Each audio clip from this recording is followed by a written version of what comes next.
Historia de la poesía, capítulo 1. Un corazón de polvo. La poesía es una disciplina indisciplinada. Lo dijo con esas mismas palabras el poeta Radu Bancu durante la 10ª edición del festival Poets in Transilvania, celebrada en octubre de 2023 en Sibiu, Rumanía. Esa definición, sin embargo, era una variación de una idea de Fernando Pessoa que Bancu reconoció haber robado de entre las páginas de Elogio da Indisciplina. Puede que, honrando a dicha idea, el hurto se encuentre entre las cualidades de la desobediencia. La historia de la poesía arroja la imagen de esa balanza, de esa contradicción, una suerte de hermosa bipolaridad llena de contrastes y de juegos secretos. Los poetas roban, sí, pero para honrar a quienes estuvieron antes. Los poetas transgreden, sí, pero para ampliar los latidos de quienes estuvieron antes. Los poetas son ególatras, sí,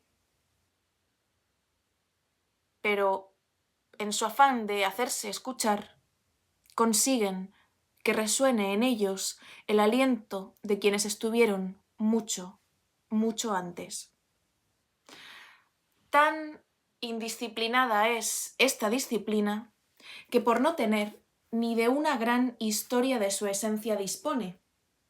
Hay antologías poéticas, hay diarios, hay libros de texto para aspirantes a filólogos, hay filósofos vampirizando a Dickinson, Goethe o Mallarmé, hay seminarios, hay debates sobre métrica, hay capítulos sobre determinados autores a los que endiosamos y generaciones a las que masculinizamos en las historias de la literatura occidental. Pero, de la misma manera en que el estudio de la filosofía, de la religión o del arte se basa en múltiples enciclopedias, cursos, ensayos y volúmenes canonizantes que analizan su origen, sus corrientes, sus polémicas y sus derivas sociales y políticas a lo largo y ancho de los tiempos y de los continentes, lo cierto es que la poesía a menudo se escurre, se escapa. Ya no sé si por su esencia traviesa, si por lo inabarcable de su desorden, o si por el desinterés o el secretismo que el trabajo y la experiencia de los poetas acostumbra a generar. ¿Qué es la poesía? ¿Cómo se ha definido a lo largo de los siglos? ¿Quién la ha escrito y por qué? ¿Dónde empezó la fiebre por la escritura poética? ¿Cómo se relaciona esta con el resto de las artes y las ciencias y las aspiraciones del ser humano? ¿Qué es un ser lírico? ¿Cuál es su utilidad? ¿Acaso necesita tenerla? Suenan vagas estas preguntas. De hecho, lo son. Pero estoy segura de que al tratar de responderlas surgirán otras, tal vez mucho más complejas, cuyas respuestas permitirán trazar un camino para entender la historia de un género literario, a menudo escondido en el ADN de otros géneros, de otras expresiones artísticas, de otros sonidos y maneras de manifestar nuestra búsqueda del sentido de la vida o de la fe. En verdad, podría decirse tramposamente que entonces la historia de la poesía ya existe, pues está salpicada en el origen de todas las cosas. Es una obviedad que al analizar los comienzos de la filosofía en Occidente resulte necesario referirse a Safo, o especialmente a Homero, como poetas y a su vez pensadores que con sus mitos y sus aproximaciones al amor, a la muerte y a la belleza se nos dibujaron como precursores del pensamiento griego. Sin ir más lejos, en el primer volumen de la historia de la filosofía de Frederick Copleston, y más concretamente en el capítulo 2 de la primera parte dedicado a la búsqueda de un origen del pensamiento occidental que él sitúa en la cultura jónica, vemos cómo de entre dicha civilización destaca en primer lugar a Homero. Para Copleston, la poesía y la mitología contenidas en la Ilíada y en la Odisea revelan ciertos estadios de la vida de los griegos y de su manera de pensar, y aunque considera que hay aisladas ideas filosóficas en estos poemas, también cree que distan mucho de estar organizadas de manera sistemática. Por lo tanto, aunque temporal y físicamente poesía y filosofía griegas tuvieran infancias paralelas e incluso hasta cierto punto indistinguibles, sus destinos y sus historias ya estaban destinadas a separarse. Pero, ¿es esa distancia real? ¿Qué otros factores las separan? Valdrá la pena analizarlo con detenimiento en próximos capítulos. Pues si bien es cierto que para hablar de filosofía de la occidental, insisto, un gran número de estudiosos han establecido similares coordenadas, también es verdad que en el terreno lírico no podemos ignorar que Homero vivió en el siglo VIII a.C. y que por lo tanto la obra que se le atribuye, las cualidades de la obra que se le atribuye, tanto su épica como su imaginario, como su retrato del amor, de las relaciones, como su reinterpretación de los mitos, ya se venía practicando por otras voces y civilizaciones desde cientos de años antes. ¿Será esta una constante para analizar a los grandes nombres del futuro? Conservar, pero para transgredir y viceversa. Entonces, ¿cuántos años tiene la poesía? En una de las miles de millones de definiciones de poesía que una encuentra al leer este género o sobre este género o hasta contra este género, me topé con una linda respuesta. En un libro de poemas en prosa, casi aforismos, titulado Kadish, el poeta, otra vez Radu Banku, dijo lo siguiente: todas las enormes constelaciones de imágenes acumuladas en los 4000 años de vida de la poesía, en todas las culturas y lenguas, no dicen más que una cosa: aunque la historia sea inmunda, la bondad existe, la belleza es el resultado de su paso por el mundo. Muy bello, efectivamente, pero a ver, 4000 años de edad, ¿de verdad? ¿Me sorprende porque son muchos o porque son menos de los que íntimamente deseaba? ¿No había aprendido yo, de entre mis poetas favoritas, que la poesía era algo así como una equivalencia a la eternidad? En palabras de Blanca Varela, poemas, objetos de la muerte, eterna inmortalidad de la muerte.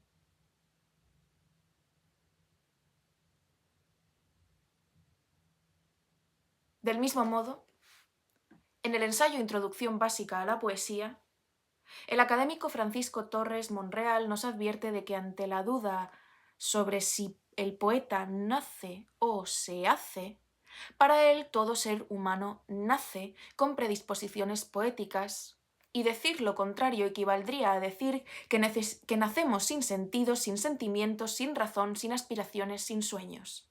Cree él igualmente que el poeta se hace, pues podemos enriquecer nuestras predisposiciones poéticas a lo largo de la vida. Si para Torres Monreal todos somos poetas puesto que sentimos, no significa eso que todos habríamos de ser poetas desde el principio de los tiempos, eterna inmortalidad de nuestra muerte. Me remitiré entonces a otra voluminosa historia, esta vez al tomo primero de Historia de las creencias y las ideas religiosas de Mircea Eliade, donde el filósofo se remite a la Edad de Piedra para señalar que en toda historia de las religiones, toda manifestación de lo sagrado es importante.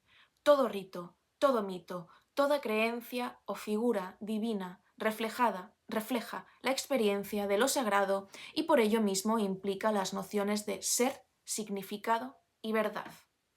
Sirviéndose de hallazgos arqueológicos que tienen que ver con sepulturas, utensilios, uso de los pigmentos naturales, dibujos e inscripciones, Eliade argumenta que es inconcebible que estos signos no hayan estado cargados de una cierta sacralidad o hayan dejado de inspirar multitud de episodios mitológicos. Ya sean símbolos de comunicación, de creencia o de superstición, todas estas manifestaciones arcaicas vienen a incidir, de acuerdo con Eliade, en que nuestros antepasados pudieron haber buscado la magia, el arte y sobre todo la trascendencia. Dejar la marca de un sentir o de un pensar o de un vivir podría implicar con suerte comunicarse con el futuro. Ser leído desde el futuro podría implicar con suerte la pervivencia de un recuerdo, la marca de una memoria. Te aseguro, lo dijo nuestra Safo, que alguien se acordará de nosotras. Si la fe, la voluntad creadora y el anhelo de supervivencia más allá de la muerte orgánica son inherentes al ser humano, ¿vuelve a ser eso la prueba de que la teoría de Francisco Torres Monreal está bien encaminada? ¿Todos somos poetas y por lo tanto lo hemos sido desde el comienzo de todas las cosas? Algo más tiene que haber, desde luego. Y ese algo más, Jacques Roubaud lo intuye como un algo, cierta cualidad tan aleatoria como trabajosa, un dar sentido a las palabras de la tribu. ¿Y cómo? ¿Cómo se hace eso? Efectivamente, con el trabajo del lenguaje. Y con la memoria poética. A través de un agudizarse la transgresión y la indisciplina. Así es como se hace un poema. Por mucho que esté en nuestros genes, por mucho que seamos seres líricos de nacimiento, para llegar a la poesía hay que desarrollar herramientas. Esto es técnicas, esto es expansión y, ¿por qué no?, imitación de los lenguajes, aunque también renovación constante de los mismos. Me remito aquí a la poeta y filósofa chilena Nadia Prado, para quien la poesía es de hecho la interrupción de la continuidad o tal vez el antes que se mantiene sin aquí, porque en el apremio sin tregua de lo que viene y de lo que llega se hace vocablo. Es al reclamar la técnica, que a mi juicio incluye ritmo, intuición y descalabro, y es al velar por el estudio de la forma y del léxico, cuando me veo como un Frederick Copleston de la vida y caigo en la cuenta de que a pesar de lo que él escribió, de que la poesía también es sistemática. Lo diré así. El sistema de un poeta es su estilo. Cito. ¿Por qué no podemos permanecer encerrados en nosotros mismos? ¿Por qué buscamos la expresión y la forma intentando vaciarnos de todo contenido y aspirando a organizar un proceso caótico y rebelde? Estas preguntas fueron pensadas en 1933, casualmente también en Sibiu, Rumanía, probablemente de noche y durante un episodio alucinatorio provocado por el insomnio. Émile Cioran tenía tan solo 22 años cuando las escribió para dar comienzo a un pequeño ensayo titulado Ser lírico, que luego abriría su libro magnífico En las cimas de la desesperación. Según Cioran, la poesía nace de un no poder callarnos, de la necesidad de exteriorizar nuestros estados de agitación, nuestras muertes en vida. El ser humano, para él, se vuelve lírico durante el sufrimiento y el amor, porque esos dos estados, a pesar de que son diferentes por su naturaleza y su orientación, surgen de las profundidades del ser, del centro sustancial de la subjetividad. Nos volvemos líricos, dice, cuando la vida en nuestro interior palpita con un ritmo esencial. Cioran cree que esta tentación de expresar nuestro interior es lo que vuelve a la poesía una manifestación universal, una muestra de la profundidad interior de nuestra especie. Necesitamos decir qué sufrimos y qué amamos, y por lo tanto necesitamos hablar de nuestra fe y de nuestras desesperanzas. El hecho, dice, de que casi todo el mundo escriba poesía cuando está enamorado, demuestra que el pensamiento conceptual no basta para expresar la infinitud interior. Para Cioran, uno se vuelve verdaderamente lírico tras un trastorno. Hay, entonces, una accidentalidad en el lirismo, que no existiría sin la locura. Puede que sea esa accidentalidad el elemento que imposibilita sistematizar la poesía en comparación con su hermana la filosofía. Esa tendencia, sí, al azar. Por mucho que la poesía precise de límites y de formas, el lirismo es una expresión, dice Cioran, bárbara, y su valor consiste, otra vez en sus palabras, en no ser más que sangre, sinceridad y llamas. ¿Cuándo nació esa amalgama de órganos, fuegos y sentimientos? Hubo poesía en aquellos primeros utensilios de la fe con los que Mircea Eliade dibujó el origen de las religiones. ¿Y si es cierto eso que dijo Raúl Zurita de que la poesía es anterior a la escritura y que por lo tanto sobrevivirá a su fin?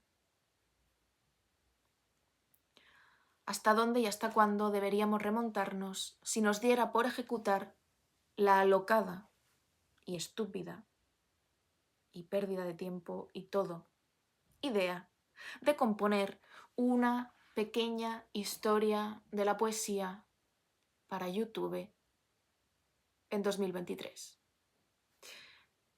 Dichosos mis ojos, lectores, que tras esta pregunta viajan a un texto del primer periodo intermedio de la historia del antiguo Egipto y se encuentran con los versos de las lamentaciones, perdón por la pronunciación, de Yayeperresenep. Jajeperresenep se escribe. Perdonadme por no saber pronunciar la lengua de Egipto, del antiguo Egipto. Digo, dichosos mis ojos que se encuentran con unos versos de estas lamentaciones. Dichosos mis ojos, pues custodiadas hoy por el Museo Británico, las palabras de un escriba del reinado de Sesostris II, digamos que por allá por el 1900 a.C., llegan hasta ellos, hasta estos ojos, y les son esclarecedores. Libero, dice este escriba, el lenguaje de mis antepasados, pues también está en mi cuerpo. Todo lo que ya ha sido dicho debe repetirse. El tono hondo de estas lamentaciones es similar al del contenido de un papiro al que se le dio el nombre de Diálogo de un desesperado con su alma. En realidad, no es su alma, es su Ba, una representación de la fuerza espiritual en la mitología egipcia con alitas.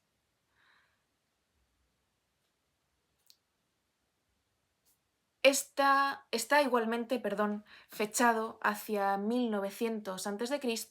y lo guardan en otro museo imperialista. Ese es mi gato entrando a la biblioteca. Decía que este diálogo de un desesperado con su alma o con su Ba lo guardan en otro museo imperialista, el de Berlín, y aunque la primera parte del papiro desapareció, lo que se conserva se considera como uno de los primeros poemas líricos del antiguo Egipto.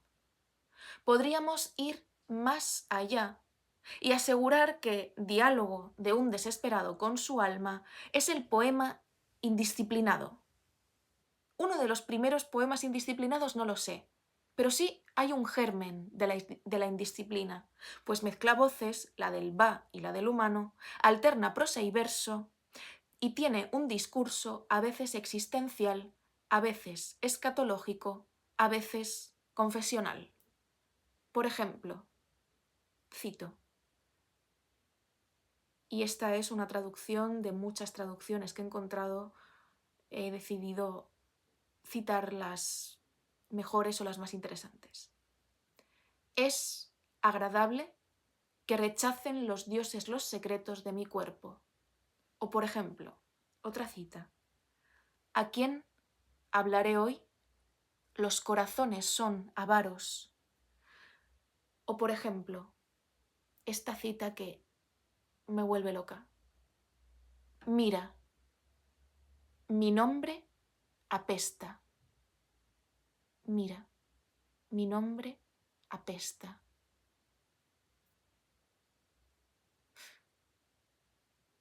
Pero, ¿qué sabemos verdaderamente de ese nombre?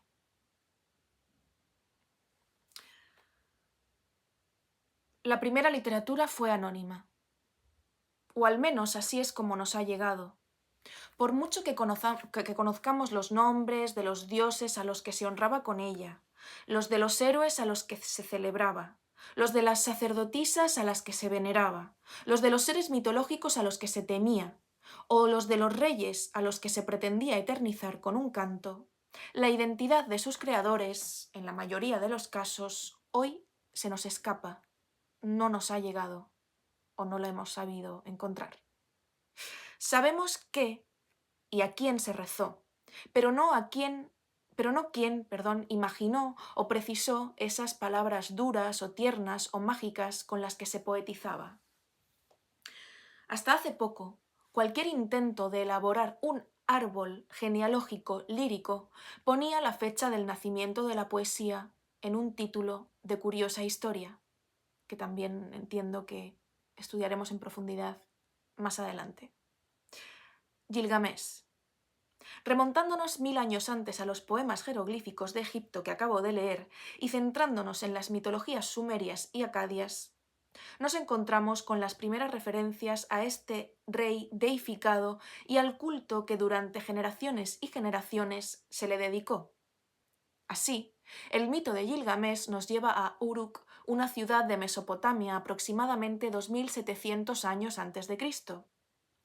Atendiendo a distintas propuestas de cronologías, sería a partir de los 2300 años antes de Cristo cuando se empezaron a difundir distintos poemas orales sobre Gilgamesh, aunque la primera copia de un poema sumerio de la que se tiene hoy constancia dataría de unos 2100 años antes de Cristo. Esta epopeya, esta fábula, este himno, como queramos llamarlo, podría considerarse también como una suerte de gran obra colectiva construida a través de los siglos, como una difusión del saber popular sin firma ni dueño más que la propia poesía. Insisto, una difusión del saber popular sin firma ni dueño más que la poesía misma. El que ha visto lo profundo, los cimientos del país que conocía, era sabio en todas las cosas. Así comienza la versión del mito, trabajada por el académico británico Andrew George. Y continúa. Gilgamesh, que vio lo profundo, los cimientos del país que conocía, era sabio en todas las cosas. La poesía es mirar al vacío del pasado. La poesía es contemplar la profundidad del futuro. La poesía es una obra edificada pluralmente. Y no vuelve eso a darnos la idea de que poetas fuimos somos y seremos todos. Es entonces ese el nacimiento de la poesía. Esa mirada a la profundidad. Lo asegura así Elena Medel en Todo lo que hay que saber sobre poesía, el poema más antiguo del que se tiene noticia, pero también John Carey en A Little History of Poetry, The Oldest Surviving Literary Work. Puede que sí, puede que no. O puede que estos ensayos necesarios de divulgación poética tuvieran que encontrar una respuesta rápida a tan compleja pregunta. En Himnos sumerios, Federico Lara Peinado ya nos advertía de la enorme dificultad. Disculpadme.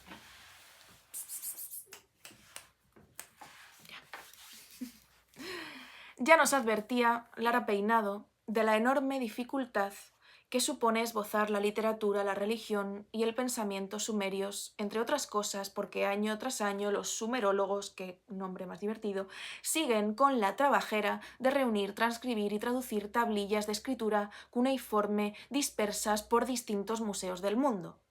Dice Lara Peinado que los habitantes de Mesopotamia inventaron la escritura hacia el año 3500 antes de Cristo, y que desde entonces se puede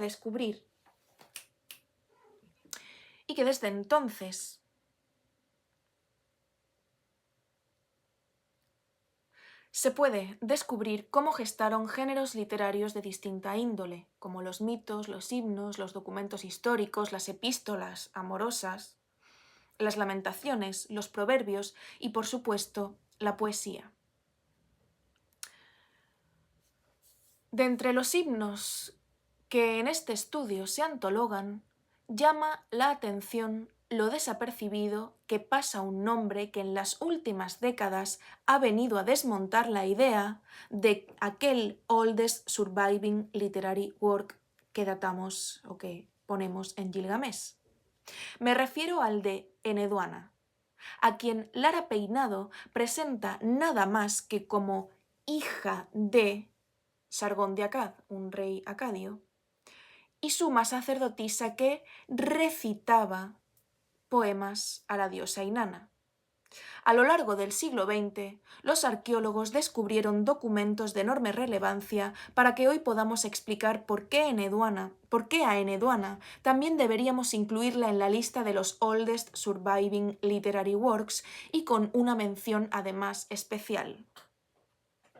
Nacida aproximadamente en el 2286 a.C., Eneduana fue una sacerdotisa muy polémica y a pesar de ello venerada por su trabajo de reformulación de los códigos religiosos del momento en el templo del dios Nannar y por los registros astronómicos de sus textos y también y sobre todo por sus exaltaciones de la diosa del amor, a través de poemas en los que se atrevió a hablar de sí misma, llegando incluso a firmar, o a lo que hoy entendemos por firmar, sus textos. Por supuesto, yo tengo la tentación de decir que Eneduana is the first poet de la que tenemos noticia, pero eso yo solo podría asegurarlo si me remitiera a las técnicas de crítica literaria patriarcal que en verdad aborrezco. Crítica colonizadora, crítica que solo da entidad al genio. Teniendo en cuenta lo que nos falta por descubrir y por desenterrar de esta y otras civilizaciones milenarias a lo largo y ancho del globo, me atreveré tímidamente a decir que la poesía nació del ego de una mujer poderosa que con sus versos inventó el concepto de propiedad intelectual. Dice Estíbaliz Espinosa, poeta gallega, que una de las grandezas de Eneduana es su unión de literatura, filosofía, intimidad y ciencia. Como la sacerdotisa, Espinosa también es astrónoma y poeta, y uno de sus trabajos de investigación lírico-científico tiene que ver con la desaparición de la Vía Láctea de nuestros cielos por culpa de la contaminación lumínica.